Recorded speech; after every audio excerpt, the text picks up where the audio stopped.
Šokiruojanti prima balerinos Marijos Simonos išpažintis. Kiek yra nutylima savižudybių, kiek yra nutylima alkoholizmo liūno, narkotikų, depresijų. Patyčios, kyšiai ir net smurtas. Mes, kad neverkti, kasdavom savo į žandus, mūsų burnos būdavo pilnos kraujo. Nutylima baleto pasaulio pusė. Prezidentai ploja atsistoja, bet skęstančiai kultūrai valdžia atkiša špygą. Puikiai žinau, kas ką nešė, kur nešė ir kaip jie gavo kontraktus. Ačiū, man to nereikėjo. Ačiū, man tikrai nereikėjo operos ir baleto teatre ten šlovės. Neįtikėtina meilės istorija, kai baleto žvaigždė Londone gyvenusi Erlanda parviliojo į Lietuvą, bet kodėl juodu vis labiau mąsto apie Australiją. Iš manęs interviu nieks neėmė. Išskirtinis interviu, kuris patiks ne visiems. Tik laidoje Gyvenimas yra gražus. Sveiki! Sveikinuosi iš tekančios saulės šalies, iš Tokijo, bet čia keliausime jau visai netrukus. Na, o šiandien intriguojanti tema. Viena gražiausių meno formų – baletas ir tamsioji jo pusė. Pirmą kartą. Prima balerinos Marijos Simonos išpažintis. Tema, kuri daugeliu gali būti nepatogi, tad pasigarsinkite savo televizorių ekranus.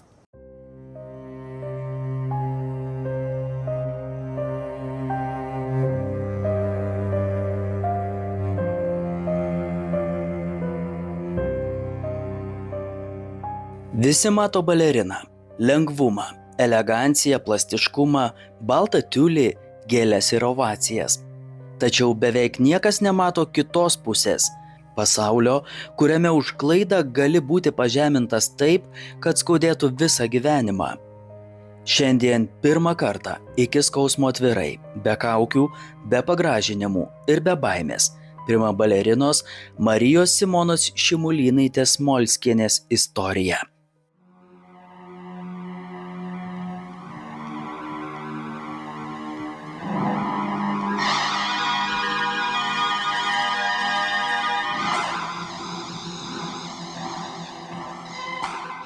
...42 metų Marija Simona šiandien yra viena ryškiausių Lietuvos choreografių, nuosavo Baltijos baleto teatro įkūrėja, režisierė, pedagogė. Jos spektakliai rodomi ne tik mūsų šalyje, bet ir Monake, Amsterdame, Kopenhagoje. Tačiau iki šiol ji savyje nešiojasi prisiminimus, kuriuos daugelis būtų norėję pamiršti. Baletas visų pirma yra sportas. Didelis sportas, maratonas, minam dviračius, bėgam didžiulės distancijas po 8 valandas, kaip aš sakau, tik su princesių kostiumais ir fėjų karūnėlėmis, o mes niekom nesiskiriam nuo olimpiečių absoliučiai.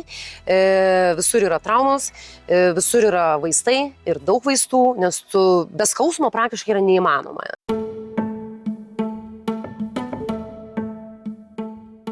Visą laiką yra vaistai. Jeigu tu esi tas rimtasis profesionalas, kuris jau dirba kiekvieną dieną po 8-9 valandas ir turi spektaklius po 3 valandas be perstojo, kardio, kosminis. Ir aišku, po to vėl, o kaip atsipalaiduoti po visko? Vėl vaistai, tu negali miegoti, tu adrenalinę, vėl tu turi tvarkyti su tuo adrenalinu, spektakliai baigėsi 10-11 vakaro, tu vėl negali įti miegoti, užmiegi šiaip ne taip arba neužmiegi 4 ryto, o tada vėl reikia 8 ryto keltis, vėl 9 salėje būti, jeigu nedar anksčiau. Tai medikamentai ir dar kartą tai kas disciplina. Migdomieji, atpalaidomieji. Tais laikais gal tų migdomųjų nelabai ten kaip ir būdavo, kada aš šokdavau. Visko būdavo, tai ieškodavai tų sprendimų ir vonės, ir visa kita, ir galų gale, ir visko būdavo, tikrai. Tačiau fizinis skausmas tik dalis balerinos karjerą lydinčių šešėlių. Yra istorijų, kurias Marija Simona ilgus metus pasakojo tik artimiausiems žmonėms. Smurtas, taip. Pirmoje vietoje smurtas tai tikrai psichologinis ir labai stiprus.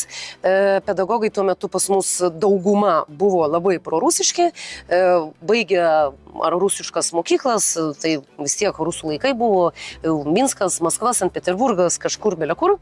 Ir tą visą ekskrementą sėkmingai vežė pas mus. Ir jie įsivaizduodavo taip, kad kuo daugiau tu žemini, menkini, skaudini, psichologiškai smurtauji prie žmogų, tuo jis turėtų labiau norėti dirbti, šokti ir sportuoti. Deja, paauglio psichologijai tai neveikia. Tai su tuo smurtu labai daug susidurdavau ir aš ir visi mano bendražygiai. Būdavo ir smurto, tiesioginė to žodžio prasme, gal mano aplinkoje mažesnio. Bet ką tai reiškia smurto? Numėtyti, mokytojas paleidžia suolą į tave, paleidžia. Kokį per veidą? Per veidą geriausia, kas gali būti. Kad per veidą nagai ten, kraujai ten, kažkokios fanarai, mėlynės, tai čia, čia dar taip silpnai. O pasiskūst kam nors? Kam tu pasiskūsi? Iškart išmes iš mokyklos. Tu nieko negalėdavai daryti. Jeigu tu kažkam skundėsi, ten paverkdavom kambarėliuose visi, kas galėdavo verkti. Mane taip užtraumavo, kad aš labai ilgą laiką neverkiau. Aš pradėjau verkti gal prieš kokius 4 metus, tai kiek čia man metų. O verki, skauda, eisi gatvės šluot. Jeigu tu verki, tu negalėdavai verkti. Tai mes, kad neverkti, kasdavom savo į žandus, mūsų burnos būdavo pilnos kraujo, kad nukreipti mintis nuo, tarkim, to psichologinio smurto ir kad tu neverktum, arba, tarkim, jeigu tau skauda koją kažką, tu irgi negali pasakyti, nes tu silpnas, tu niekas. Žinai, man iš vienos dėstytojas teko išgirsti tokią ganėtinai žiauriai skambančią frazę. Ji man pasakė, kad žvaigždėm tapo tik tos, kurias mums pavyko psichologiškai sulaužyti ir iš naujo nulipdyti. Taip. Tai va tos. Arba ne. Arba žmonės psichologiškai palūždavo tose sovietinėse mokyklose, kiek yra nutylima savižudybių galų gale, kiek yra nutylima alkoholizmo liūno, narkotikų, depresijų, savižudybių, degradacijų. Apie šitą tai niekas nebešneka kažkodėl tai.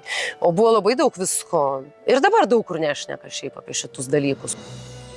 Tai nepatogi tiesa apie pasaulį, kuris žiūrovams atrodo kupinas grožio. Tačiau pianistės ir violončelininko dukra sako, jeigu reikėtų viską pradėti iš naujo, ji vis tiek pasirinktų baletą. Paradoksalu. Nors šiandien Marijos Simonos režisuojami spektakliai rodomi Europoje, jos trupė kviečiama į tarptautinius festivalius, jai ploja užsienio publika, tačiau Lietuvoje prima balerina nekartą jautėsi nereikalinga. Ir tai viena skaudžiausių šios istorijos vietų. Įsteigiau Baltijos baleto teatrą 2010 metais. Pačioj pradžioj galvojau, kad esu reikalinga, bet tada visi valgė, ėdė, kapojo mane gyvą į gabalus, kad tik aš neišgyvenčiau, bet aš išlikau. O dabar jau, aš nežinau, gal kokie 7 metai labai intensyviai dirbu su prodiuseriais iš užsienio, su prancūzais, su vokiečiais. Baltijos baleto teatras šoka Monake, Monte Carle, Kopenhagui, Amsterdame ir daugybėje kitų šalių. Tai sprendžiant pagal užsienį jaučiuosi reikalinga. Sprendžiant pagal Lietuvą kartais būnu pasimetus. Ir man palaikymo labai trūksta iš Lietuvos žiūrovų, iš Lietuvos auditorijos. Daugiau norisi, kad pirktų bilietus, daugiau norisi, kad palaikytų baleto meną. Nesusirinkę žiūrovai, neparduoti bilietai, o kartais tiesiog tuščios salės. Net ir turint nuosavą teatrą, romantikos tame mažai, prisipažįsta Marija Simona ir iškart paaiškina savo žodžius. Lietuvoje mūsų niekas neremia, mūsų niekas nepalaiko, finansavimų iš atitinkamų valstybinių įstaigų mes negauname ir, kaip sakanties, ką pasiesi, tą ir pjausi pats. Dėmesio norėčiau daugiau tikrai iš Lietuvos auditorijos ir palaikymo ir galbūt iš lėto kažkaip judam link to, kad kažkokių rėmėjų rasti, kad kažkokios pagalbos, bet, kaip sakanties, čia, kaip sakant, adatos ieškoti šieno kupetojai. Visai neseniai tu pasakei, kad Lietuvą yra užvaldžiusi pop mafija. Tai taip. Buvo emocinis proveržis, ar tu tikrai taip manai? Oi ne, aš ir dabar taip manau ir seniau maniau ir galimai dar kurį laiką ir manysiu, nes, jeigu tik nuvažiuoji į tam tikrus regionus, neminėsiu atitinkamų, kaip sakant, miestų ir savivaldybių pavadinimų, kad čia nebūtų piktų ir nepatenkintų po to, bet tikrai yra tokie kraštai, kur tu niekada nenuveši nei Marcinkevičiaus Mindaugo, nei Depeche Mode kito pasaulio. Jiems reikia ten, kaip sakant, traleliuškų, cepelinų ir alaus. Ir jie laimingi ir jiems daugiau nieko nereikia. Ir nesvarbu, jeigu jie išleis daug pinigų, bet jiems tos kultūros pačios nereikia. Jiems, va, ten, kaip aš sakau, tikindišim, kad tu te valgau cepelinus, alum užgeriu, visi laimingi. Tai tas liūdina, taip liūdina. Toks mentalitetas mūsų turbūt 50% šalies yra, jeigu nedaugiau, ir tam reikia laiko. Ir tikiuosi, kad dar nenumirsiu, kol jie visi supras, kas yra kas ir kokios vertybės yra aktualios tavo sielos ir smegenų veiklos bei emocinio lauko stiprinimui. Dar aštresni žodžiai nuskamba tada, kai pokalbis pasisuka apie pinigus, tiksliau apie kultūros finansavimą Lietuvoje. Kaip tu jautiesi tada, kai pati prezidentė Dalia Grybauskaitė tavęs nepaprašo kvietimo, ar ne, o tiesiog paima ir nusiperka bilietą, ateina ir atsistojusi ploja? Aš buvau šiaip tokių momentų, kada ateina į mano spektaklius kažkokių žinomų žmonių ar kultūros ministrai staiga atsiranda, išdygsta iš kažkur neprašantis kvietimų, ar prezidentė, ar prezidentas, ar kažkoks žinomas politikas, arba ten multimilijonierius verslininkas. Aš tikrai nustembu, apie tai sužinau jau po visko, žinoma, kas be ko. Jaučiuosi sužavėta ir matanti šviesą tunelio gale, kad aš kažkam rūpiu. O kas atsitinka tada, kai tu nueini į tą pačią ministeriją prašyti pinigų savo kūrybai, tau tiesiog parodo į duris ir pasako, o pinigų nebus? Kaip jie išklauso, aišku, ten, kaip sakanties, apie tuos pinigus, tai ten yra įstaiga atinkama, pati aš to įstaigoje tuos pinigus porą metų dalinau, puikiai žinau, kaip tas organas veikia, esu buvusi ekspertė kultūros taryboje ir mačiau, kaip ten tie pinigai gražiai tvarkingai, draugai draugam viską dalina, nueini pas pagrindinę galvą ir tau jinai tiesiai šviesiai pasako, Marija, kol tu neturėsi savo draugų ekspertų, tol tu čia nieko negausi. Aš ta prasme sakau, o tai kažkokia švara, kažkokia logika, vieni gauna vienais metais, kiti kitais, tai šitas negali veikti, kaip visam pasauliu veikia. Tu žinai, čia Lietuva, Tai čia tokie mafijos metodai ir yra. Jo, čia yra kultūros mafija, yra medicinos mafija, yra sporto mafija, kas to vaikelį neaišku. Tiesiai šviesiai. Ir tada taip sėdi. Supratau. Ok. Prima balerina visada kalba aštriai ir žodžių į vatą nevynioja. Nei pasakodama apie nepagražintą šiandieninę kultūros pasaulio realybę, nei paklausta, kodėl kažkada pati atsisakė likti operos ir baleto teatre.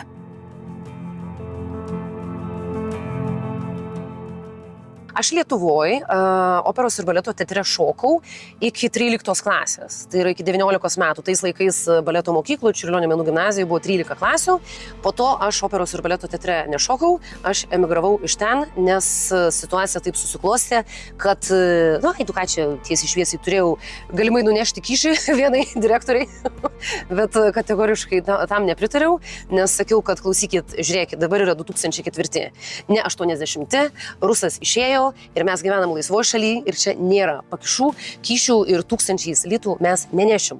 Ir tėtis mano labai norėjo, sakė, Marija, čia nieko nebus, aš žinau šitą informaciją, mes turim nešti voką ir eiti kalbėti ir, kaip sakant, dėti stalčių reikalus. Aš sakau, jau ne. Nors aš šokau labai gerai ir tikrai baigiau baleto mokyklą su fanfarom, su piruetų begalybėm ir šuoliais prie lubų, bet aš niekada nesutinku ir nesutiksiu, kad jeigu tu esi geras sportininkas, geras šokėjas, geras medikas, tu tam, kad gauti kontraktą, turi nešti vokelius, tai yra absurdas. Aš nesutinku su tuo ir niekada nesutiksiu ir tada nesutikau. Ir labai aiškiai visiems leidau tai žinot. Ir išėjau aukštai pakeltą galvą ir ne kaip kitos ten mano klasiokės ar ten dar ne klasiokės, kurios, žodžiu, puikiai žinau, kas ką nešė, kur nešė ir kaip jie gavo kontraktus. Ačiū, man to nereikėjo. Ačiū, man tikrai nereikėjo operos ir baleto teatre ten šlovės. Ji išėjo. Išvyko į Skandinaviją ir ten gavo viską, apie ką svajoja daugelis šokėjų. Taip, aš labai gerą gyvenimą gyvenau Suomijoje, Estijoje, Švedijoje. Taip, manęs atvažiuodavo vairuotojas Helsinkį persikėlus su šitų keltų. Mane paimdavo, nuveždavo viešbutį, masažistai, džakuzi, spa, sporto klubai, puikūs prodiuseriai, solistės karjera, nuostabus gala koncertai, soliniai vaidmenys baleto spektakliuose. Ir atbuvau 3 metus Skandinavuose, geri pinigai, gerai uždirbdavau, taip.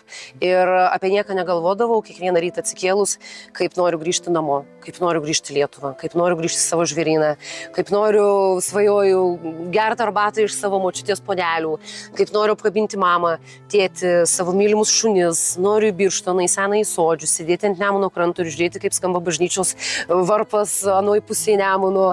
Ir aš turiu draugų, labai daug draugų. Šiaip aš daug visur turiu draugų, bet Lietuvoje mano draugai, man kaip broliai ir sesės visi, aš be proto juos myliu ir labai norėjau grįžti. Tėvynės ilgesys vis dėlto nugalėjo ir Marija Simona sugrįžo į Lietuvą, kur jos laukė ne tik naujas profesinis etapas, bet ir po kurio laiko likimo parengta staigmena. Meilė tarsi perkūnas iš giedro dangaus driokstelėjusi, kai moteris viešėjo Nidoje. Iš manęs interviu nieks neėmė. Būtent dabar pirmą kartą mūsų pokalbyje nuskamba vardas žmogaus, kuris iki šiol likdavo šešėlyje. Erlandas Molskas, porą metų vyresnis nidiškis, tuo metu gyvenęs emigracijoje Londone. Marija yra ne tik liepsna, jin yra ugnis. Kokių savybių tau reikėjo, galbūt ne tik pradžioje, bet ir vėliau, kad tu tą ugnį sugebėtum suvaldyti? Nežinau, to, kad turbūt ir pats ugningas esu. Ir viens kitą ir sutikom taip. Ir viskas natūraliai gavosi turbūt, nežinau, mums viskas visada gerai gavosi nuo pat pradžių. Kiek tau buvo įdomus apskritai baletas iki tol, kol judu susipažinot Nidoje? Baletas nelabai man buvo įdomus, bet aš muziką visada mylėjau, visą laiką domėjaus muziką, pas mane plakatai jau būdavo, kai aš mažas būdavau, visas kambarys plakatais visokiais iškabintas, man depešus klausydavau net per magą, mažiuką tokį, kas labai keista, sutikau žmoną, kuri depešistė visiškai ir atvėrė man labai daug kainai. Ar tu buvai girdėjęs, kas iš viso yra Marija Simona iki tol, kol su ja susipažinai? Niekada, tai buvo meilė iš pirmo žvilgsnio. Jinai ėjo pakrantę, aš sėdėjau ant suoliukų ir pukšt. Ir viskas.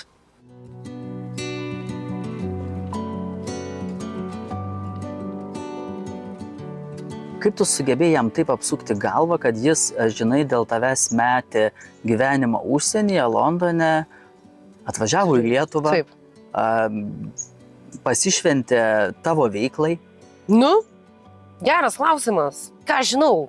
Kaip? Aš jau po to paklausiu. Tai aš jam pasakiau, žiūrėk, aš Londone tikrai negyvensiu, tai yra tikrai ne mano miestas, aš ten tam šiukšlyne nebūsiu ir išmetamų dujų kalne ir aš ten po 2 valandas ryte ir 2 valandas vakare metro tikrai nesidėsiu, priemiesti gyvendama, nes į centrą manęs nesukišiu ne pro kur. Ir taip gavosi, kad po truputį tą 12 metų gyvendamas Erlandas, kiek jisai sakė, jis irgi pradėjo norėti grįžti į savo tėviškę Nidą, pas savo senelius, tėvelius, sesės, brolius, jų šeimas. Ir tada aš atsiradau. Į užsienį Erlandas kurti ateities išvyko jaunas.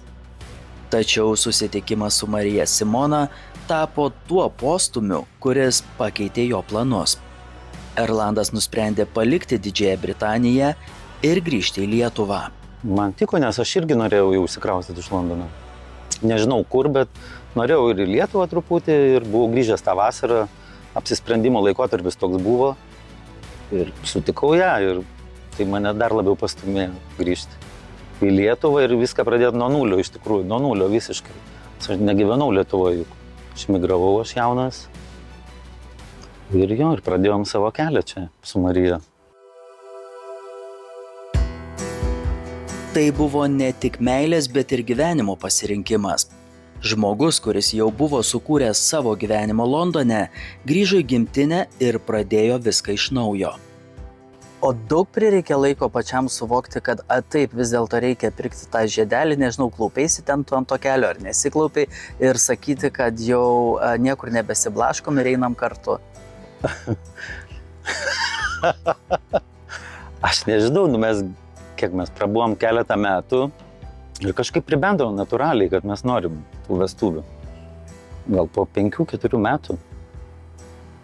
Ir man tai, jis sako, jinai nori, aš noriu, gerai, darom vestuvės. Bet tada didelės vestuvės darom. Labai didelės. Jinai norėjo mažesnių ir norėjo nidų, aš sakau, ne, darysit didelės. Ir tada plaukėm Nemunu su valtim ir pamatėm ten tą Vila Luxūrija, sakau, čia bus, tau tinka jai.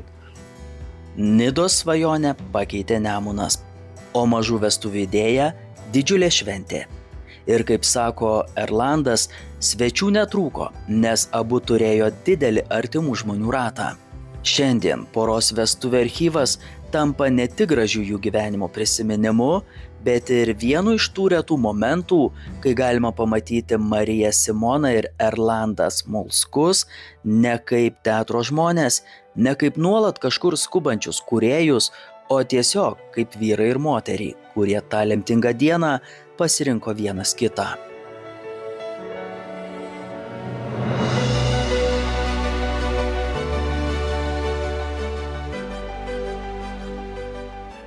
Žinai, žiūrint į jūsų vestuvių nuotraukas, tai gali aiktelėti. Aš suprantu, kad smagu, Birštone 3 dienų šventė. Aš net nebandžiau suskaičiuoti, kiek dešimčių ten žmonių dalyvavo. 115. 115. Taip.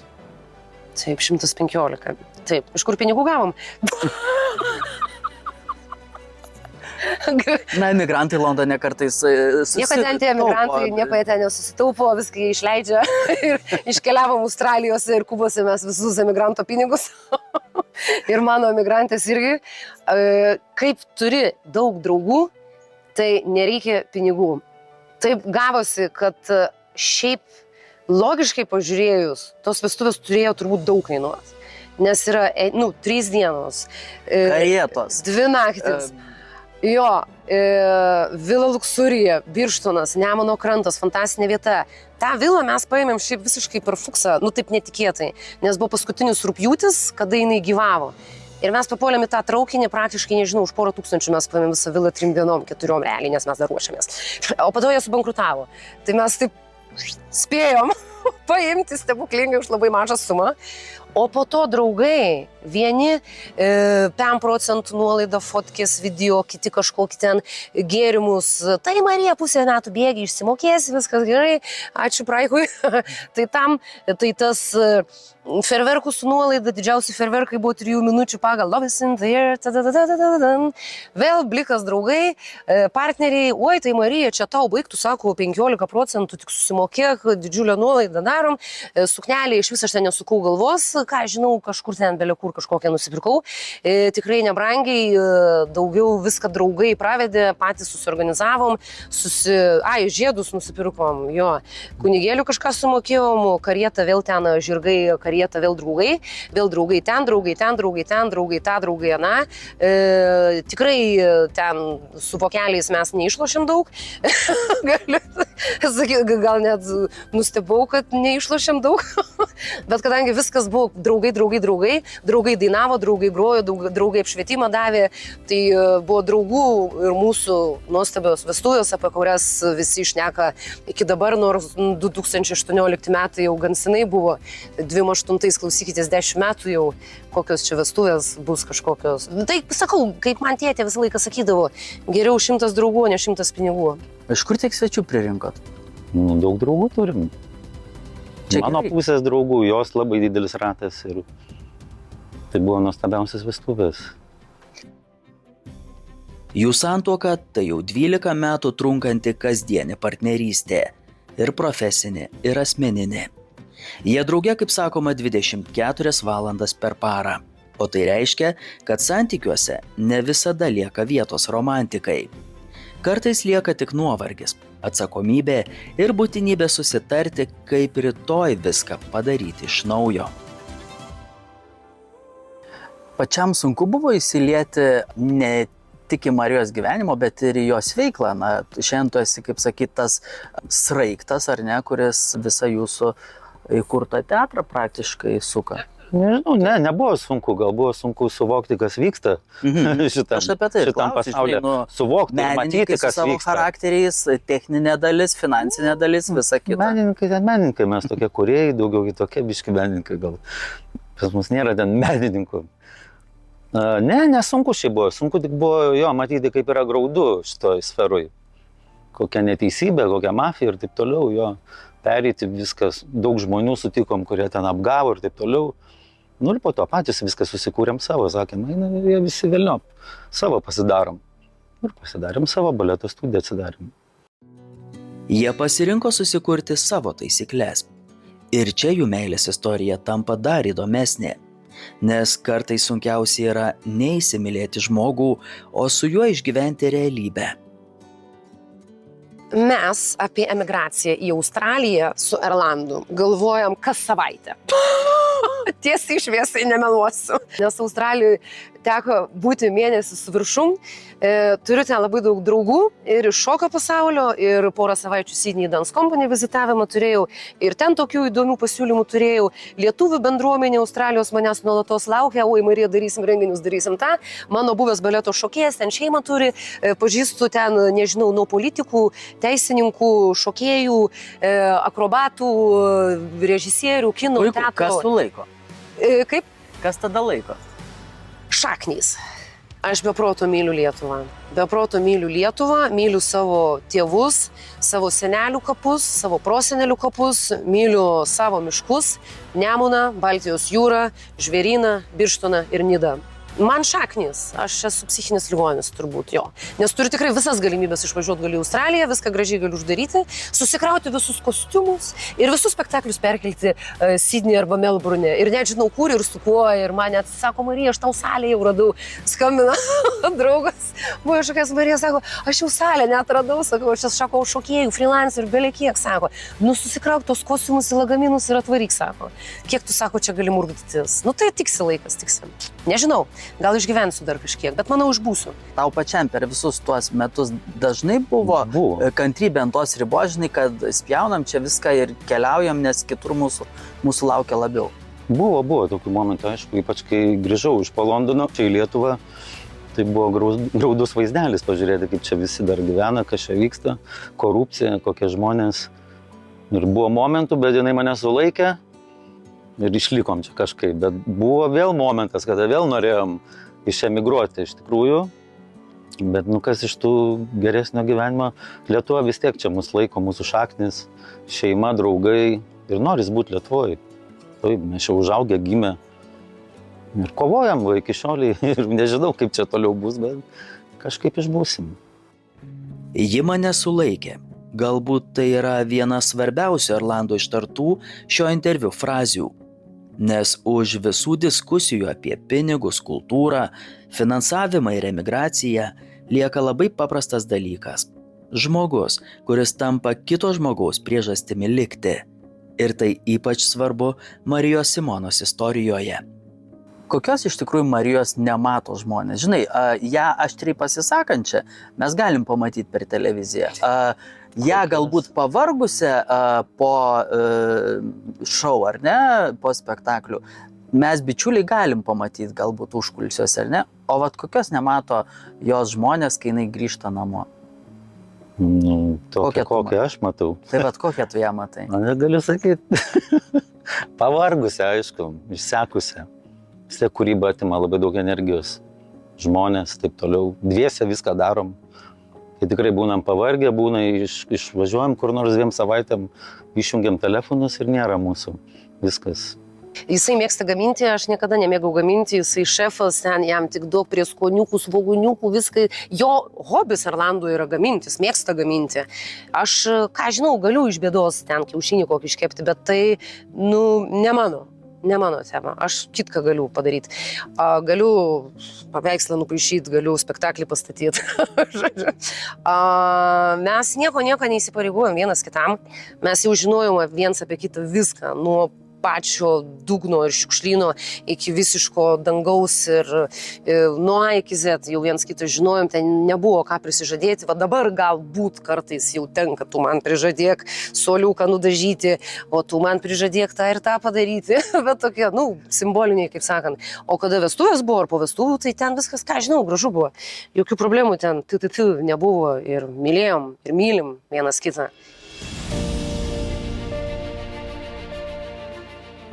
Kai salėje užgesta šviesos, žiūrovai išeina. Tačiau tikrasis teatro gyvenimas tuo nesibaigia. Kažkas dar skaičiuoja sąskaitas.